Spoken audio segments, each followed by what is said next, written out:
وتمسك بالثقلين إلى يوم الدين. أما بعد,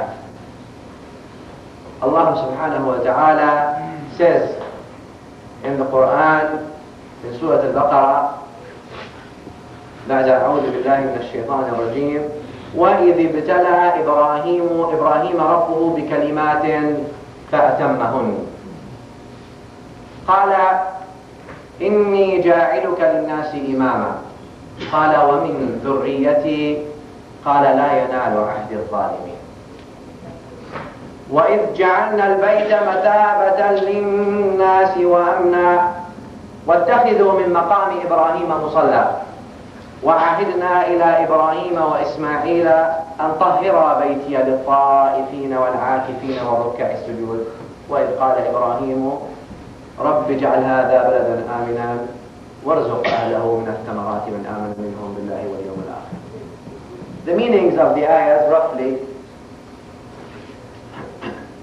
وَإِذِ ibtala comes from ibtila comes from having hardships. وَإِذِ ibtala إِبْرَاهِيمَ رَبُّهُ, Allah subhanahu wa ta'ala gave Ibrahim alayhi salam basically lots of tests. This is the meaning of the ayah. بكلمات, امتحان, tests. فأتمهن, he passed them. Ibrahim passed all the tests. قال إني جاعلك للناس إماما, Allah subhanahu wa ta'ala says, which means, O Ibrahim, I am appointing you as a leader for humanity. إني جاعلك للناس إماما. Imam means the leader. للناس, humans, people.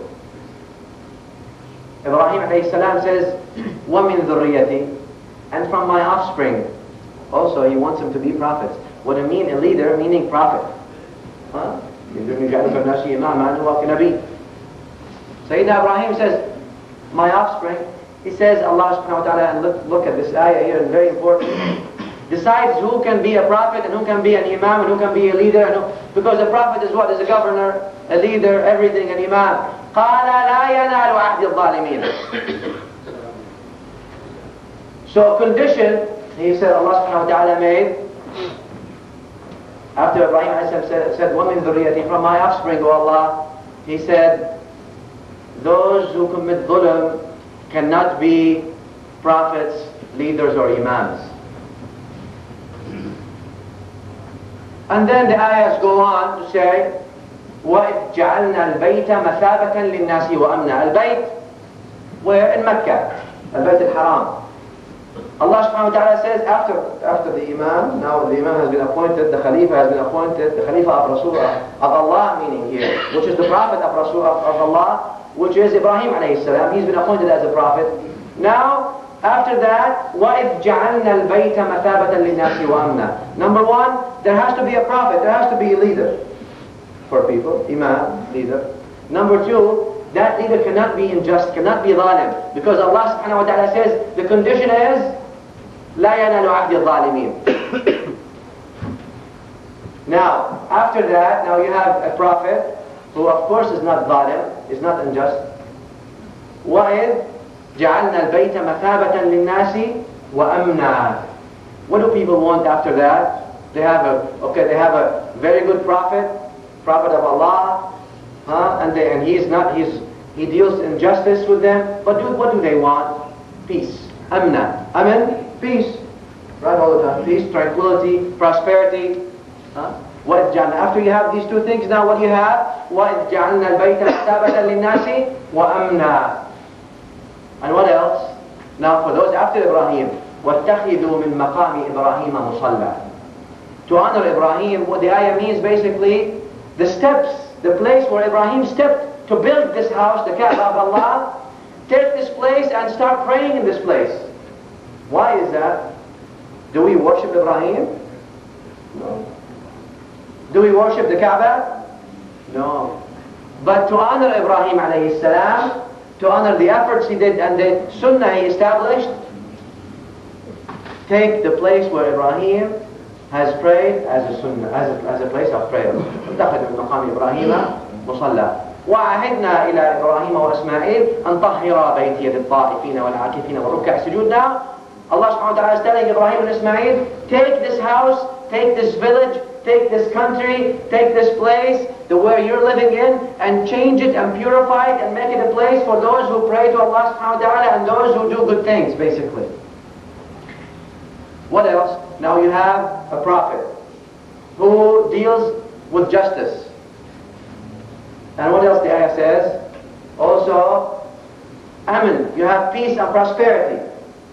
And you have justice and freedom. Civil rights. That's all guaranteed in the Quran. Now, is that enough? Is that enough for society? No, not enough. Because people have to eat. They cannot eat freedom. They cannot eat civil rights. They have to eat. وَإِذْ قَالَ إِبْرَاهِيمُ رَبِّي اجْعَلْ هَذَا الْبَيْتَ آمِنًا وَرُزُقْ أَهْلَهُ. Rizq. Comes rizq. You see how rizq comes? وَرْزُقْ أَهْلَهُ مِنَ الثَّمَرَاتِ means so Allah give him from the fruits and give him rizq. This is the rough meaning of the ayah. And then at the end of the ayah says, Allah subhanahu wa ta'ala says, قَالَ وَمَنْ كَفَرَ. And who denies these rules, the set, now we went through the set of rules of laws that Allah subhanahu wa ta'ala explained to us. Who denies these rules, then Allah subhanahu wa ta'ala says, فَأُمَتِّعُهُ قَلِيلًا. I will let him have a little enjoyment. A little enjoyment. ثُمَّ أَضْطَرُهُ إِلَىٰ عَذَابِ النَّارِ وَبِئْسَ الْمَصِيرُ. Then I take him to the torture and punishment. Now keep the ayah in mind. We will come back to the ayah, inshallah, at the end. I don't want you to forget the meanings of the ayah. Humans, and all of us, when we look at things in the world that Allah subhanahu wa ta'ala created, we have to use two things. We use the brain and we use the senses. I said that before. Remember that. Always. The brain and aql. Aql in Arabic means brain. Dimag. Right? Dimag kharabe, that means no aql. Al-aql in Arabic means what? Al-aql comes from the word aqala. Aqala means what? Tied up. If you take a rope and you tie it up, that means you made aql. Remember that one? The incident where some man came to the Prophet ﷺ and he left his camel. He left his camel outside of the masjid and he said, "Tawakkaltu ala Allah." Oh, I depend on Allah. And then he prayed and he came back and of course the camel already had gone his own way. So he went back to the Prophet. He said, "Oh Prophet of Allah, I said I depend on Allah and still the camel went." What do you expect? He said, what did he tell him? "I'qilha wa tawakkal." Right? Tie it up and then say tawakkaltu ala Allah. But not just leave it like that and say, somebody jumps from a 50th floor says tawakkaltu ala Allah. La ilaha illallah. Allah subhanahu wa ta'ala is the creator. And the faith, Allah subhanahu wa ta'ala decides our faith. But He gave you reasons. Then otherwise He wouldn't have created these reasons. He created these reasons for you. Subhanallah. So aql comes from these things. Now, Allah subhanahu wa ta'ala created three types of creations. I don't want to dwell too much on this, but let me give you, sometimes I'll have to give you a little bit more introduction so we can get into the topic of the ayahs. But time is always short. So, but it's okay to go a little bit later, you can continue that the next time. Allah subhanahu wa ta'ala created three creations. In one creation, He put only aql. Only aql means what? Only brain. Who are those creations? Al-malaika. لا يعصون الله ما أمرهم ويفعلون ما يؤمرون. جماعة لا يعصون الله. All they do is with their brain that Allah subhanahu wa ta'ala gave them, direction, no desires, no shahawat. ما في غرائز. The animalistic desires, they don't have. And then He created another creation, animals. Didn't give them aql. Aql niyat. Dimag niyat. There's no dimag. Empty. Why?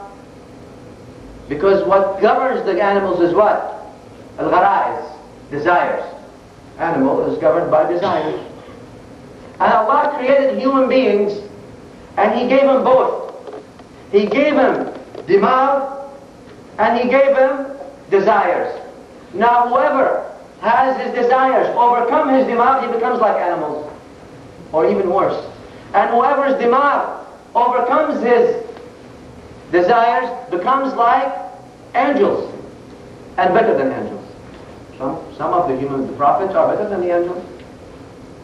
You see, even though they were given the choice. Very important.